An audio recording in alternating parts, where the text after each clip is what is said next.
بس وہ لوگ ہیں جن پر اللہ نے اپنا انعام کیا، ان میں انبیاء کرام، صدیقین، شہداء اور نیک لوگ۔ گویا کہ جو اللہ رب العزت نے کہا تھا کہ جن لوگوں کے راستے پر اللہ ہمیں چلائے وہ کون ہیں؟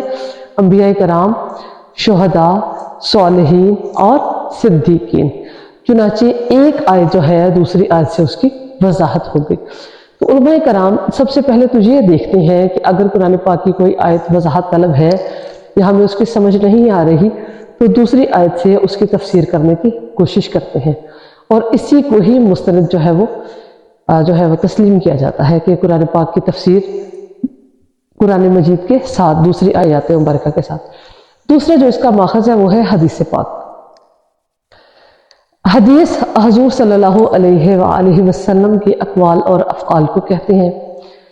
اللہ رب العزت نے قرآن مجید کے ساتھ ہی آپ صلی اللہ علیہ وآلہ وسلم کو مبعوث اس لیے فرمایا تاکہ آپ صلی اللہ علیہ وآلہ وسلم لوگوں کے سامنے قرآن حکیم کی تشریح جو ہے اس کو کھول کر بیان کر سکے۔ چنانچہ آپ صلی اللہ علیہ وآلہ وسلم کے قول اور عمل دونوں سے آپ صلی اللہ علیہ وآلہ وسلم نے یہ فرض جو تھا وہ بہت خوبصورتی کے ساتھ نبھایا، اور در حقیقت آپ صلی اللہ علیہ وآلہ وسلم کی پوری حیات طیبہ قرآن مجید کی تفسیر ہے۔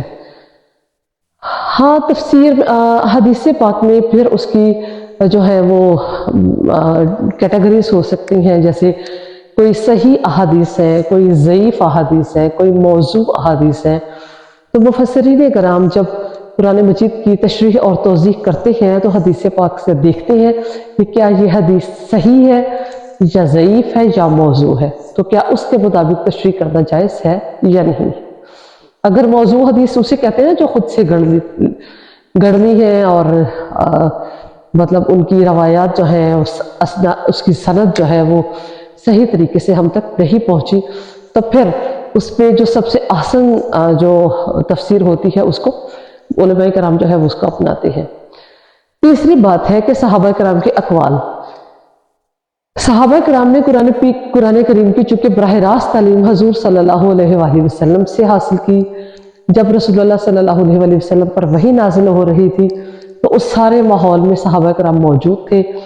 انہوں نے نبی پاک صلی اللہ علیہ وآلہ وسلم کی حیات طیبہ جو ہے اس کا لمحہ بلمحہ اپنی نظروں کے سامنے دیکھا، لہٰذا اور انہوں نے اپنی ساری زندگیاں قرآن مجید کی خدمت کے لیے وقف کی، لہٰذا جو ان کے اقوال ہیں وہ قرآن حکیم کی تشریح میں بہت اہم ہے۔ اس لیے ہم صحابہ کرام کو اقوال کو جو ہے وہ بھی ایک مستند ذریعہ جو ہے وہ تسلیم کرتے ہیں۔ 6 قرآن مجید کی تفسیر کے ماخذ ہیں، 3 جو ہے وہ ہم نے آج دیکھے کہ قرآن پاک کی تفسیر قرآن مجید کے ساتھ، دوسرے نمبر پر قرآن پاک کی تفسیر نبی پاک صلی اللہ علیہ وآلہ وسلم کی حیات طیبہ میں جو آپ صلی اللہ علیہ وسلم کے اقوال و افعال تھے ان کے ساتھ، حدیث کے ساتھ۔ تیسری بات ہے کہ صحابہ کرام کے اقوال کے ساتھ جو ہے وہ قرآن کریم کی تشریح جو ہے وہ کی جا سکتی ہے۔ تو اللہ رب العزت ہم سب کو آسان طریقے سے جو ہے وہ صحیح علم سیکھنے کی توفیق عطا فرمائے، اس پر عمل کرنے کی توفیق عطا فرمائے، اور ہم سب کو ایک دوسرے کے ساتھ ایک دوسرے کا خیال رکھنے کی۔ چھوٹی سی بات آپ کو بتاتی ہوں کہ اس کائنات میں جتنی بھی چیزیں ہیں، اس کائنات میں جتنی بھی دنیا میں چیزیں ہیں وہ سب دوسروں کی خدمت کے لیے ہیں۔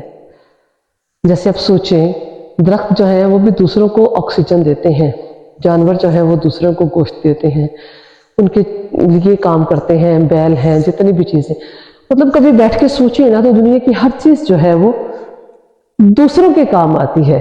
سورج، چاند، ستارے ہیں وہ دوسروں کو روشنی دیتے ہیں، صرف ایک انسان ہے جسے خود کی پڑی ہوتی ہے۔ تو ہمیں بھی ایسا ہی ہونا چاہیے کہ ہم دوسروں کو نفع پہنچانے والے بنیں، ہم ایسے بن جائیں کہ جو ہمارے قرب و جوار میں لوگ ہیں وہ ہم سے تعلیم سیکھیں، ہمارے اچھے اخلاق سے جو ہے ان پر اچھا اثر پڑے، تو ایسے بن جائیں، ایسا اللہ پاک ہمیں بنا دے کہ ہم بھی دوسروں کے لیے فائدہ مند ثابت ہو سکیں اور دوسروں کے کام آ سکیں۔